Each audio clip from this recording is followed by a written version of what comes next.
folks. So if this was a multi-part series, this would be part like 8 by this time. Sorry, just trying to find a good way to record this. So right now I am looking for images that I would like to put on my pedal. Excuse me. In order to do that, what I'm going to do is just simply use Google Images. I'm not using my graphic artist on this. Just going to kind of whip something up myself here. Nice and simple. I like to look for the largest, almost largest possible image. And actually, this image right here is one that I saw earlier that I really liked. And it will work good because of the type of paper I have. Sorry, just browsing to see if there's anything else that I like more. This one's pretty cool as well. Let's look at this one. So, let's say for a second we're going to use this, okay? So, I'm going to save the image on my desktop. I'm going to open it. And open it with... I'm using Elements, Photoshop Elements on this computer. I have a full version of Photoshop on my other PC. So, while that loads, oh, there we go. Okay, so what I'm going to do first is decide, do I want the image to look like this when it's etched, or do I want it to look like that when it's etched? Well, you would think that'd be a pretty obvious answer. I don't want it to look like that. So, first what we're going to do, this is go to Image, Mode, and we're going to grayscale it, and just get rid of any color information that is in there. And as you can see, that did a wonderful job of it.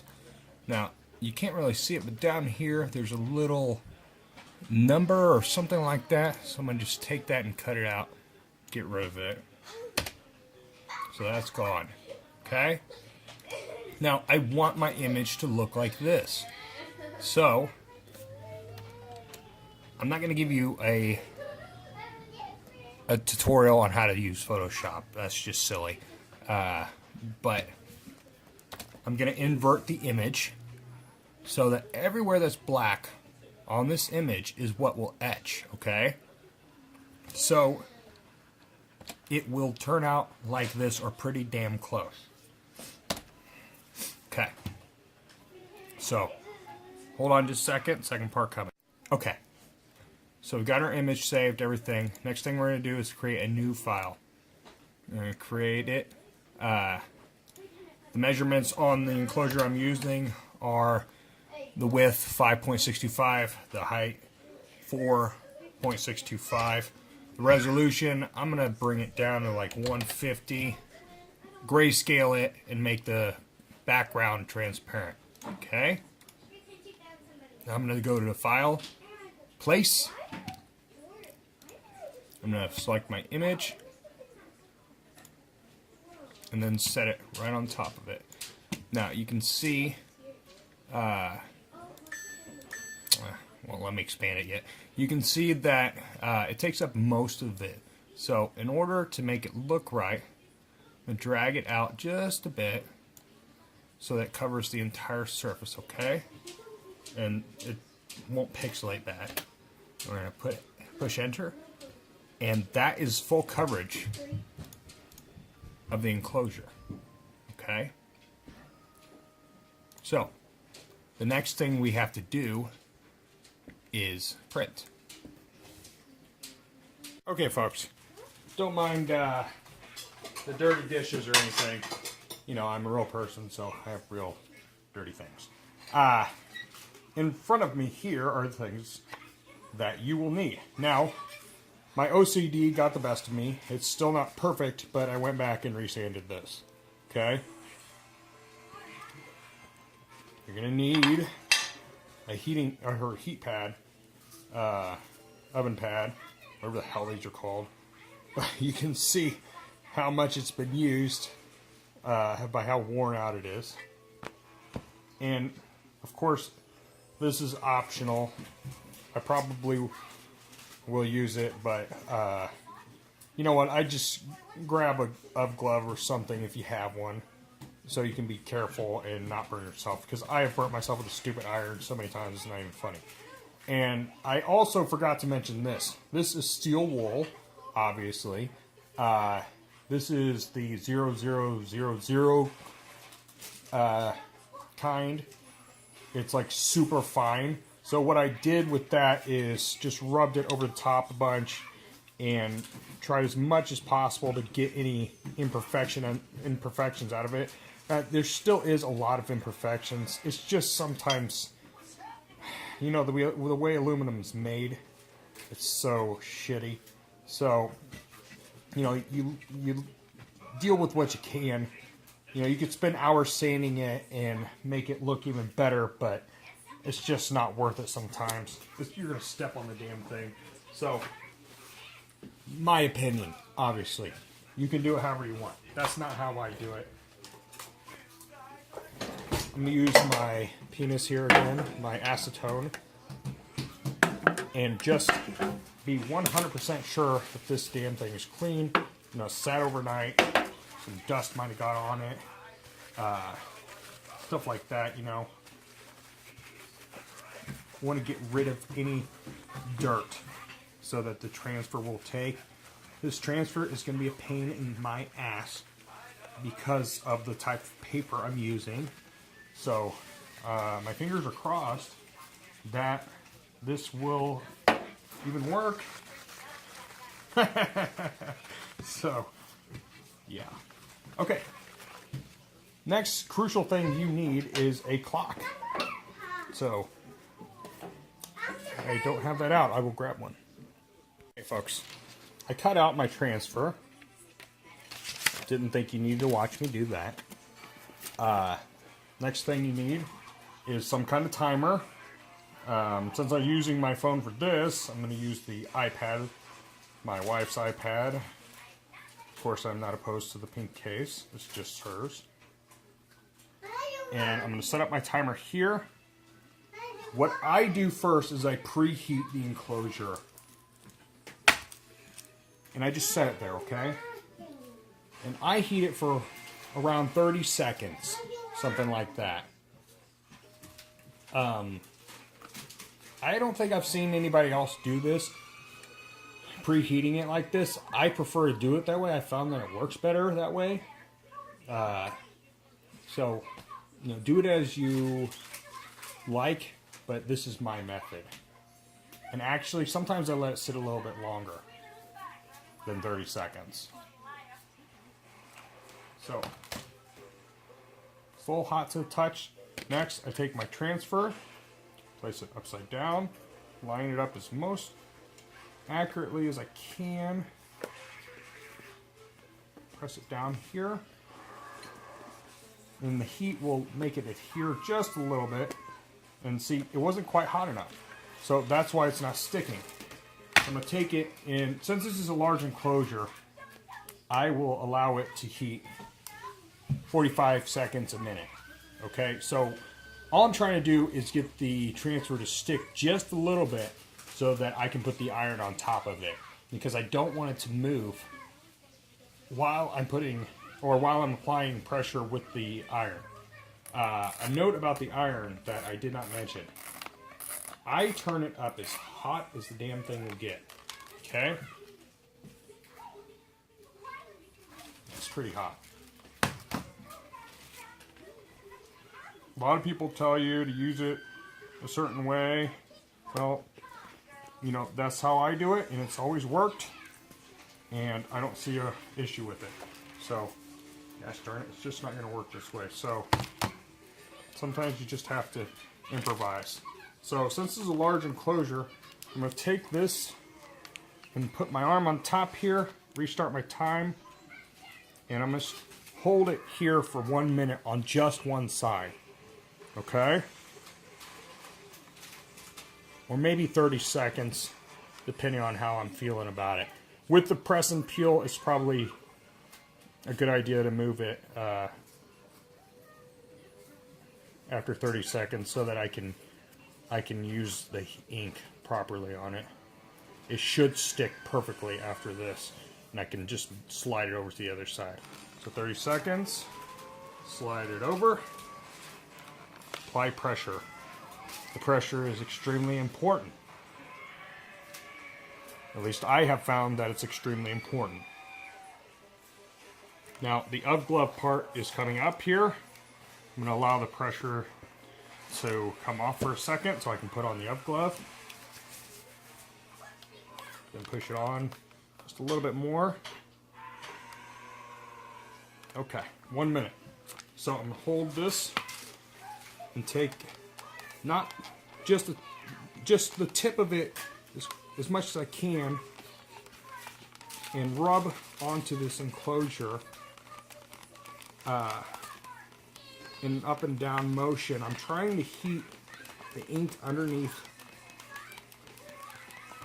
in order to get it to transfer. And I want to cover every square inch of it. So you see how it's stained kind of white there? This is why press and peel, this kind at least, is not very good.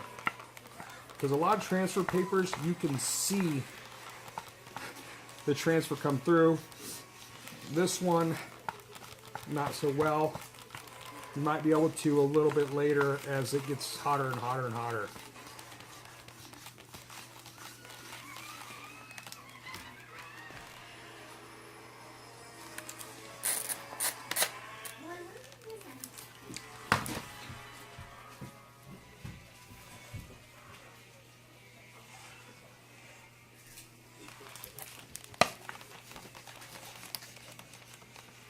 Okay. I think my iron was on the wrong setting.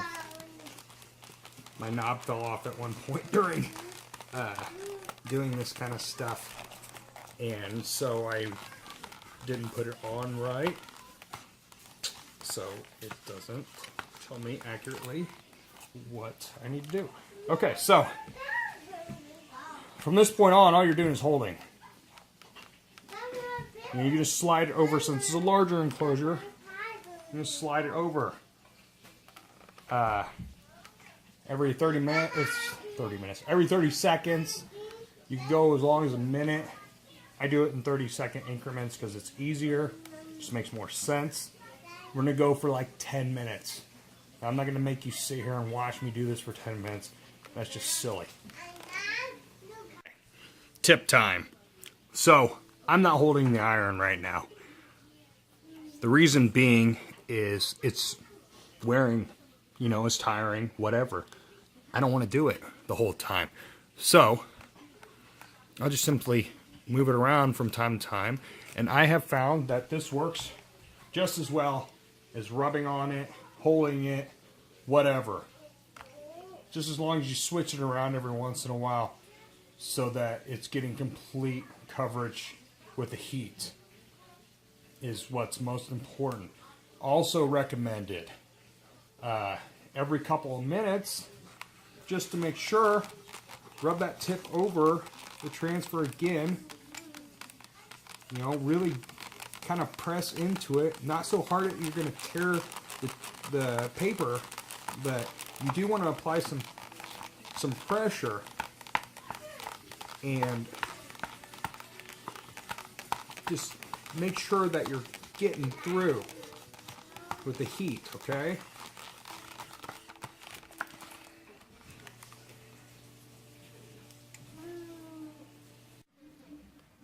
Okay, folks.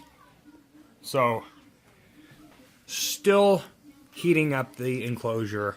It's 12 minutes in. Now, the reason I'm heating it longer than I originally had stated is because I peeled it up slightly, the transfer, and it did not take well. So I'm attempting to salvage the transfer and just use the heat a little bit longer, see if that makes a difference. It can on some occasions. On other occasions it doesn't work at all. So I'm going to give it a little bit longer and see what happens. Okay, everyone. So I didn't want to lie and act like, you know, the process is perfect, because it just simply is not. Sometimes it's a pain in the fucking ass. So what I ended up having to do is redo the graphic on a smaller piece of paper and just work with that. It'll be fine. I wanted a little bit of extra room on the enclosure anyways, so it shouldn't be a big deal. It'll still look pretty cool. And this paper is 100 times better than the one I tried to use originally. So take into account that this process is never 100% straightforward. You know, no matter how you do it, how many times you do it, there's always some weird variable that could screw you up. Okay? Not to discourage, just to say that even with laser etching, which is precise, it still gets messed up sometimes. Alright, so we are starting over. Enclosure has been re-cleaned. There was a little bit of transfer left on there, which was kind of funny because of how poorly it took the first time. There was some that was really good in the corner here. I don't know why that paper works that way. It's made for PCBs, so I'm not sure if it works better that way. The blue I found was worthless too, so while I'm talking I'll just do this. I'm preheating my enclosure again. I found the blue to be worthless in the regular press and peel. It costs $1 a piece. Insane. And that was the last time I looked, which was probably over a year ago at least. This crap, this paper, is $1 for, I think, 12 sheets, maybe 14 sheets. So, you know, you do the math on that. Insane. And Press and Peel is supposed to be this great product, and it just sucks. Sorry guys that make Press and Peel, if you're listening to me, you suck. Your product sucks.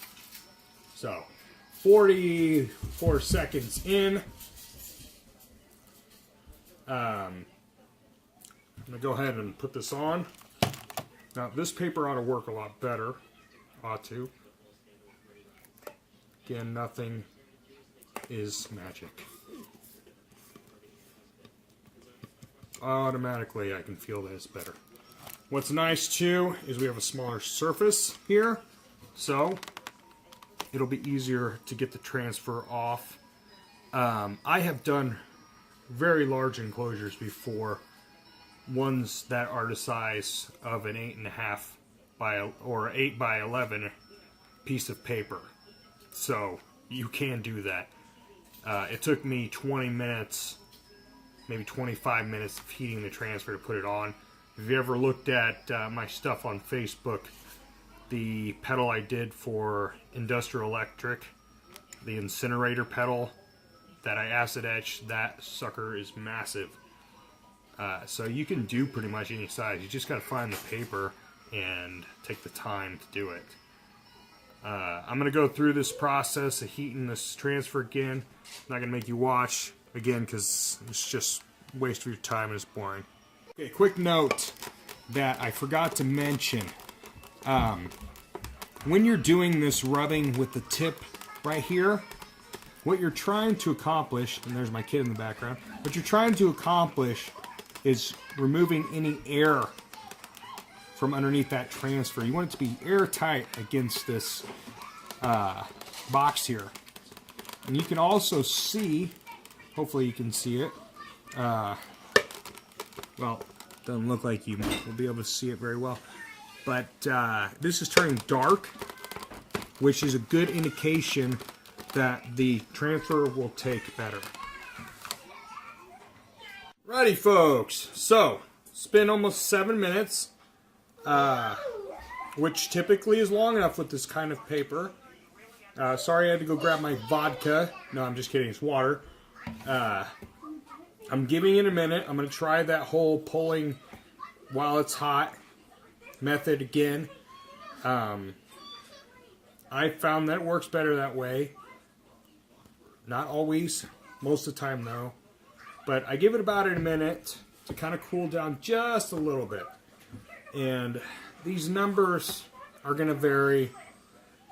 I try to do it the same way every time. It just simplifies the process for me. It makes it easier. I'm all about working smarter. I don't want to do, you know, a bunch of stupid crap that is unnecessary. So, let's see here. Okay, so I'm pulling it up again. It's taking. That's good. But it didn't take it all the way. So I'm going to try to salvage it again. Now, what you may find with these stupid damn things sometimes is there's little microscopic pieces of dirt in there that you couldn't see. And that's why the transfer isn't taking. Now, so I've used acetone, I've used soap, everything. This is the most painstaking part of the process and the most time consuming over the sanding, over anything. Because without this transfer, the whole process is worthless. Okay? So, you know, take your time with it. See how it's just sitting there? Just leave it. Make sure your kids or whatever aren't around. Leave it. You can leave it for 20 minutes if you want. It's not going to hurt it. I have heard people say you can overdo the transfer. I haven't had that problem, so I don't know if that's true or not. It does help, though, to apply some pressure every once in a while. I've sat here and watched a movie on my laptop while I'm doing this. And, you know, when I'm doing like a larger run of acid etched enclosures, and that makes it a lot easier. So we'll come back. Okay, so since the last two times I tried this, it did not work heated. I'm going to let it cool down on its own. That method has worked a lot for me as well. While that is cooling down, I can set up my acid for etching. Okay? And we'll go out to my garage. Alright, everyone. So, it's been enough time here. And take off the transfer.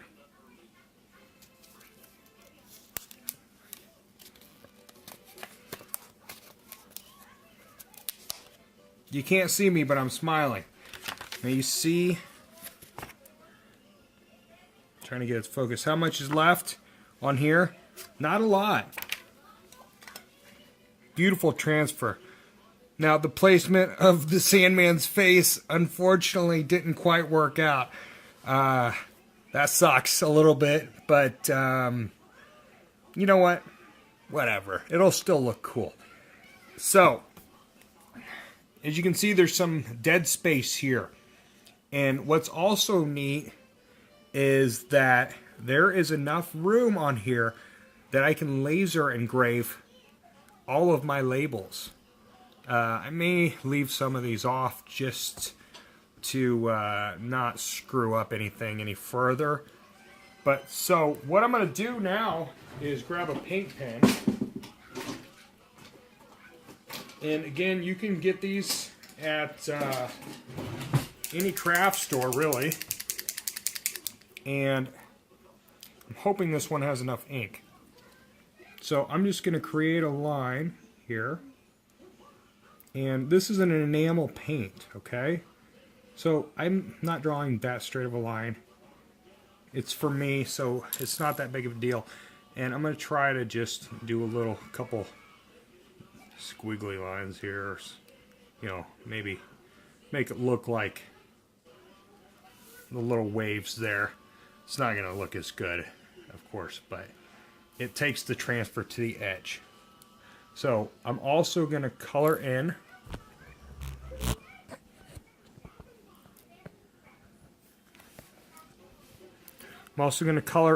some of the bare areas here.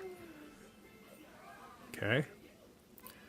And that is so A nice solid color here, which is what the transfer was supposed to do, but you know, it's not a perfect science, which hopefully you're learning by now at this point. There's also this guy here that has some skull issues. Might leave it a little bit more roughed up looking than the other. And unfortunately, you know, his ribs and stuff like that didn't turn out very well. Well, actually, looking at the transfer, maybe it wasn't supposed to. Interesting. Okay, so like this guy here, we'll just connect this.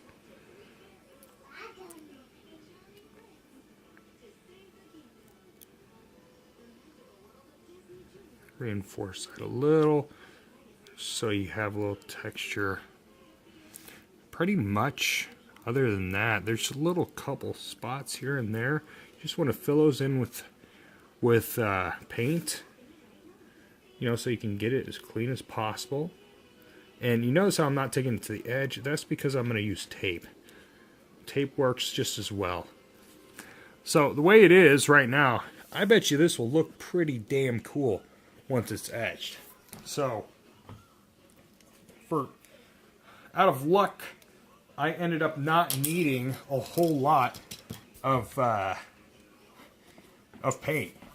I've sat here for hours before. So I'm just using blue painter's tape right now. I'm going to take it to the edge. Just kind of fold it over so that it's protected, and press it down so it's nice and airtight. Now I'll take that tape and run it all the way down the edges here so that the acid will not affect it. Now the Sandman here, I actually kind of didn't realize his hair was still kind of screwy. We'll just kind of make it so maybe it looks a little bit like it. It's not going to be perfect. But you know what? It'll probably still look pretty neat, like I said. And actually, because I did that,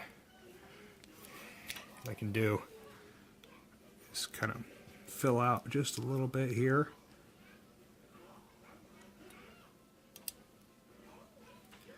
Just so I have a spot to put my tape. Okay.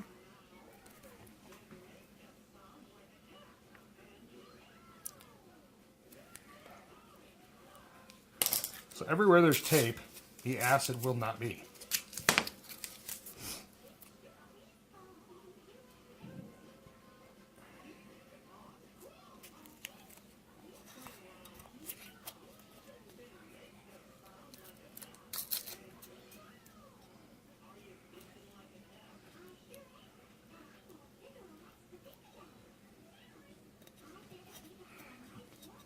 You see those little tiny lines there?